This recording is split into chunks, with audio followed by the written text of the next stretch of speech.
you talk to me. Well, I think where we left off, I know the whole Master P thing, I know we, like, touched on that. Okay. What happened with Master P? Okay. In the early days, let me go back. In the early days, C did tons and tons of work for Master P. And, Beats? Beats. Yeah, he did a lot of beats. He gave them hooks, too, you know. And, because they used to come down here, and that's at the Sanjak house. When C first started, they were doing that. There was a little friction between them when we were, one of the times when we had a place in Houston, and P was operating at that time out of Baton Rouge. And he wanted them to do, C to do a track, and them to do a song, you know, together. I'm thinking that's got to be Break 'Em Off something, maybe, at that time. But anyway, C already had a project for that night. And he called me early in the morning, and he wanted them to come. And I said, well, can't do it because C has a project. Master P called you. Yeah. And I said, he's got a project. He's got to be in the studio at 6. And C happened to be in the apartment when I was talking to him. Which I didn't really know C was in the apartment. I would have, you know, read my conversation. But I said, well, we just can't do it, but we can come tomorrow. And he said, well, his words were, well, their shit ain't going to get played. Mine is. And I said, well, their money is just as green as yours. So you either want them tomorrow or you don't want them at all. And he said something back to me, and I said, well, fuck you then. Okay, and she heard this conversation going on, and he's like, who's that you talking to? I said, oh, and I'm looking at, I said, oh, that was just some business, you know. And he said, who's that you talking to, Mama? And I said, well, it was P. I said, but it's no problem. He'll call back. I mean, you said fuck you like in a half joking manner? No, I meant that because he had come back at me pretty tough, like, well, you know, if they don't come today, you know, and I'm like, well, because that's the way, like a threat. Yeah, that's the way he is. That's the way he is. I don't know if that's the way he still is, but that's the way he was. Mm-hmm. And so, you know, I'm like, well, we won't come at all. And so then, you want them to come to Baton Rouge? To Baton Rouge, and he wanted us to fly. Remember who you had the commitment with? No, it was a indie artist. Indie artist. He was right. I never heard it again. It was a good song, but I never heard it again. Anyway, but the people had been very nice to us. You know, I had invited them in, and we had dinner. They had taken C to dinner a couple of times, and C really liked the little kid, and he was really going to try to work with him. And anyway, their money was green, and they had already paid their money. It wasn't they were waiting for C to go to the studio. They brought their money first. Right. What was he doing beats for around that time? If I'm thinking it was, I think he got 10 because it was 5 and 5. You know, and Master P was paying him around that same. Yeah, he was paying the same thing, and so C heard that, and he got in like that. But anyway, like I said, P's money was just as green. Mm-hmm. So I said, don't worry about P. He does that all the time. I was used to dealing with him. I said, So that wasn't even the first? No. I said, he'll call back. I said, give him an hour, and he'll calm down, and he'll call back. When he realizes that I'm not going to call him back because we are not going to Baton Rouge today. Right. And so she got kind of, you know, irritated, but he calmed down. That you said fuck you? Or? No, irritated that P and I would go at each other like that sometimes. Anyway, he did call back. It was only a half an hour. He called back and we hooked it up. We had another argument because he wanted for us to fly. Pops was with us that time. He wanted for us to fly to Baton Rouge.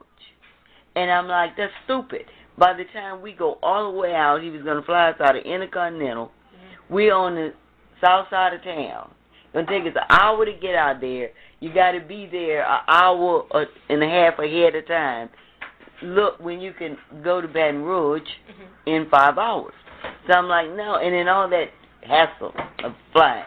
I said, no, we're going to drive, but we'll be there tomorrow. And we did, you know, and so then he didn't want to go because he was mad. And I said, well, sorry about that, we need the paper, so let's hustle up and go. I called Bun, and Bun said, oh, man, y'all at it again? I said, yeah, you know how we do, because we would do that all the time.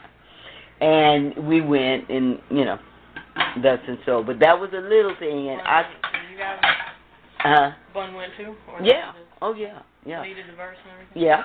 Yeah. And I could tell. The 10 was for like a whole song, not just. Yeah, it was a whole song.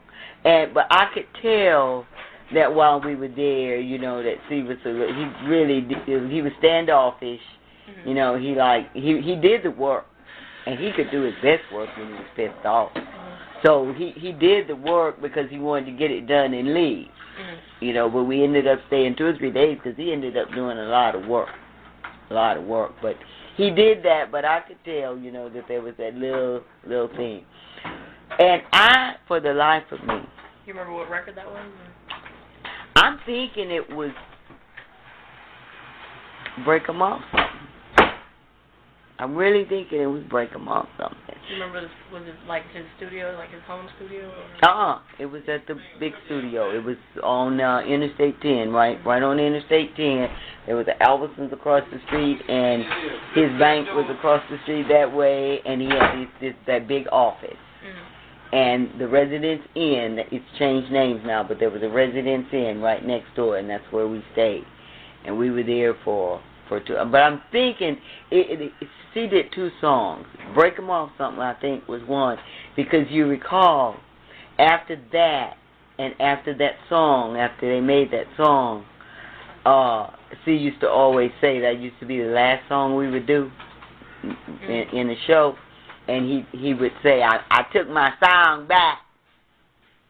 And, you know, that was when I did it, I took my song back. and claimed it, you know. But anyway, that was the way. And then what happened that there was, you know, they were always like battling a little bit, you know. He was there at the studio? Yeah, oh yeah. He was always there. He had to say, you know, like Pop say, sound like he was on the toilet. And we used to laugh about that. I would tell him that to his face, too. Hey, boy, you going to do that toilet stuff again tonight? And we would all go to the studio, you know, because he had clean studio and all that good stuff. But it was, after that, I don't know, it was a kind of little friction, and they were always kind of battling. You know, it was, well, actually, P never knew how to talk to people. That was not one of his strong parts. And then that would piss C off. And then they would go back and forth, you know, with that. And, but yet he would always call back, and we would always do the work. You know, and that started from the very beginning, even when he was coming here to the Sanjak house. It was kind of that kind of rat-tat-tat. They were kind of like oil and water. They really didn't mix very well. They worked well together, but you should just put them in a place and let them work and then separate them instantly. Because they didn't have the kind of personalities that exactly went together. See, you know, that was arrogant. And, you know, and then P had this, you know, you're going to do what I want to do attitude, and that is not the way to get C to do stuff. Yeah. You know, so, then, isn't it though? And what really happened with the big problem, we were in Mississippi, Alabama, probably Alabama. And this is like months later or weeks later? Yeah, this is like probably a couple of years later. Right. And I can't remember.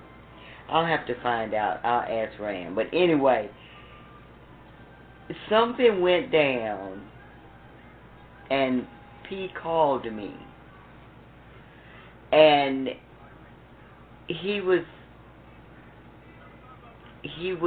angry about something, and I was trying to help him with it. I don't remember what it was, and he just went ballistic and started cursing and cutting up and just something about a verse. Or it wasn't anything about. I don't. You know what? I'm gonna have to remember. I'm gonna have to really remember what it was. But so you just happened to be doing a show that night. Yeah, when we were doing it, it wasn't with him. Yeah. He called me, and one of the guys, a couple of the guys, not C, happened to be in the room. And since I was doing something at the time, I had the phone on speaker. Mm-hmm. I regret that for the rest of my life, that I had that phone on speaker, and I was just saying, well, baby, we can work it out. I'll help you with it, blah, blah, blah. And he just went ballistic. Mm-hmm. And those nuts, I couldn't catch them in time. He was cursing you out? Or? Yeah, he was, yeah. Mm-hmm. Yeah. And that's what I was trying to explain to C. He wasn't really cursing me. Mm-hmm. He was just cursing. Like, like I do all the time. Mm-hmm. And I know I do it. I'm not, when I say, I don't know what that motherfucker was doing, I'm not cursing you. Mm-hmm. I'm just cursing. Right. Okay? And that was the case. But the way the guys took it back to C. And these were like bodyguards? Yeah. Crew members, and that he was cursing me, and he really wasn't. But then by the time they got to see that I couldn't explain to see he wasn't cursing me, honey. Mm-hmm. It would be like if you would say, I was trying to explain to him where'd that motherfucker go. Mm-hmm. I said that was the way, you're not cursing me, that's the way we talk sometimes. Right. And he was like, no, he wasn't know it. Well, it was mad. Give me one little inch, and there it went. And so that's when he got on stage that night at the end of the show, led the chant. Fuck Master P. I mean. And the whole club was doing it? Julia was at an arena. It wasn't a club. Wow. It wasn't a 50,000 people arena, but it was an arena. Oh, yeah, 5,000 probably. It was over 1,000. Mm-hmm. And I'd say somewhere, let's say 2 or 3, to be conservative. Mm-hmm. Because you could look up and see people all, So did he give an intro, or he just said fuck Master P, or? No, he gave an intro. Come on now, see that. Hey, look at here. It went somewhere. Hey, look at here. I want to tell y'all about a whole ass nigga. And then I want y'all to repeat after me. Now, this nigga cussed my mom. Like, God knows he didn't go there. And I'm like, see, and I'm trying to grab him and see, whenever C was going to do something like that or anything that he knew I would try to stop him, he got way away from me. Mm-hmm. And, I never wanted to come out on the stage. I was always on the stage, but I was in the back. And I never wanted to get even that far from where I was. Mm-hmm. He knew that. And so he knew I wouldn't just go out there. And then he started the chant. All right, repeat after me. Fuck Weslyn. And it was rattling. It was so loud. Uh-huh. And I'm like, oh my God. And people weren't like, what happened, or they. No, they were. This was Pimp C talking, Norland. Yeah. When Pimp C talked, people listened. When Pimp C do it, they did it. Mm-hmm. They did it. And I'm like, you damn fools don't even know what you chanting about. But this is the end of the show. Everybody been smoking something. Yeah. Everybody been sipping something. Mm. So that's the way it was. That was before the days when you couldn't smoke in the arenas and all this kind of stuff. It had a cloud in that booger that thick. Hey, you could get a contact guy in there. So it was that started, the thing, and then. So somebody actually came to his hotel? Yes. That night? No, it wasn't that night. It was probably a couple of months again. So obviously P heard about what he said. Oh, yeah. Oh, is he doing this like every show, or is it just... Oh, yeah. Oh, okay. He did it at Chocolate Town in Houston. P was living in Houston at the time. Okay?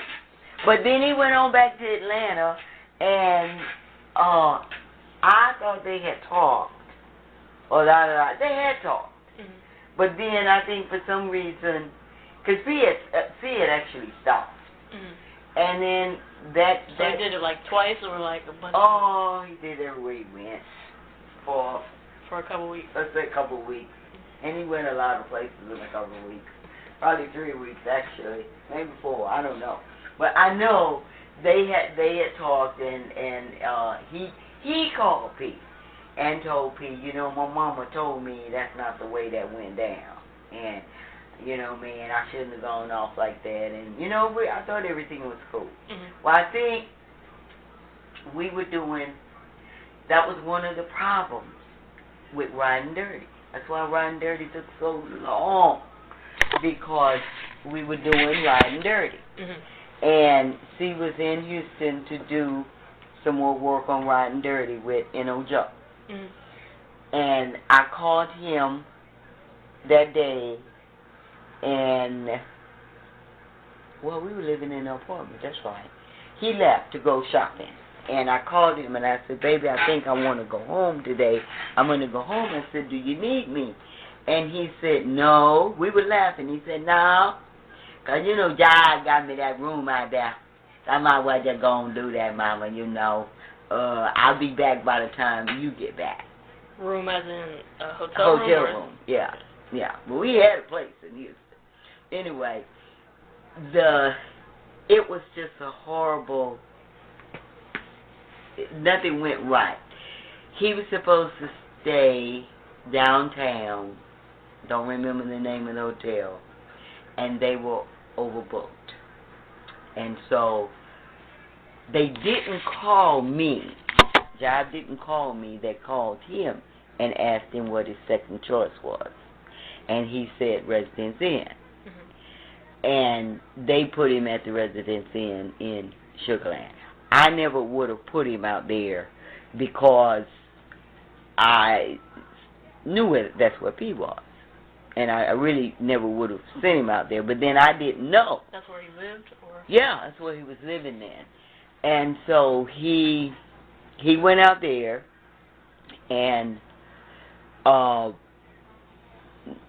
he didn't know that he lived there, or didn't care? He didn't care. See, you know, he knew, but they sent in. When he got the address, he went on out there. He knew where that one was because we knew where that one was. We had stayed at that one before. I didn't like that one anyway, but he went on out there and he called me and said that they had changed his hotel and it was a Residence Inn. And I said, well, that's cool, but I didn't ask him where it was because I assumed it was one of them that we usually stayed at. There was one downtown. And so I didn't ask, and I had already gotten back to PA by that time. And we had gone to bed. It was about 11:30 when Ram called and said, from Atlanta. Ram was his engineer. And he said that C was hurt. And that I said, hurt? I was thinking car accident. And then he told me what had happened, that they had kicked the door in. And, well, hell, they pistol whipped. P pistol whipped. It was P himself. It wasn't the dudes. But there were 5 of them. There were 5 of them. But they were just holding him. P was doing the work. And so, C didn't want me to see him. I didn't actually see him. I saw the pictures, though, but I didn't see him. And so I called Red Boy. And I told Red Boy what was going on. So he was by himself and they just came and kicked the door in the middle of the night? And I called Red Boy, and Red Boy went and got him. And took him to the hospital and put him in another hotel. And was he seriously injured or just? He wasn't. He had a concussion. I still think he had a couple of fractured ribs, but he was he was frustrated and he didn't want him to X-ray his ribs, but he did have a concussion. Okay, so he's being taken to the hospital. yeah, he went and then he went back to ATL. He lost his inspiration for Ridin Dirty, yeah, in Houston. So we went. So did you speak to him? What was his mood like after that incident? He was okay. Number one, next day I took off and it was late that night, and I wanted to go then, but Red Boy told me, Mama got it and it's late and blah blah blah. So I didn't drive all the way over there at that time of night. But the next day I went, and again I told him that I was coming. So when I told him I was coming, since he didn't want me to see him, because by that time Little Red Thing had turned black and blue, and and head was swollen, and he didn't want me to see him. And so he took a plane back to Atlanta. Like a male pride kind of thing? Or Yeah, I think so. So he went on back to Atlanta, and I missed him. And so I stayed there a while, and I kept talking to him, but he was just kind of, I was wanting him to get started back on the was he music. pissed, or was he upset, or? He was strange. He was pissed, yes. And I think he was hurt. I think a lot of it had to do with the fact that he was really hurt that he would do that. He felt like, if you want to come at me one-on-one. And, you're going to, look at P and look at him at that time. You're going to beat me half to death anyway. I don't fight. But don't come at me with niggas holding me down. And, it was that kind of thing. And he was really hurt about that. That really hurt him badly. And it took him a minute, like a good 4 months to come out of it. To get back to recording? Uh-huh. To get really, I went up there after a couple of weeks. I gave him time to, heal some, and then I went up there, but he was still in a lot of pain, and he was, his head wasn't really right to do music. I just told, I called Barry myself and just told him, look, leave him alone for a minute. I'm going to be up here and cook for him and play with him and stuff like that, and then he'll come back. And so he did. He came back home with me, and he stayed here a minute, and then, stop, little boy. Oh, you're so rotten. I'm going to put you out again. So did things ever get settled with Master P? Uh-huh. Yeah, they settled it out. Matter of fact, when C came home from jail, he may have been maybe the 4th or 5th person that called that evening. Master P called? When we got back. And how did that go? How did that conversation go? It obviously went well. Just like for all those kind of calls, he took the phone and went in the game room, and and he came back with a smile. So, and I do know that they were planning to do some more work.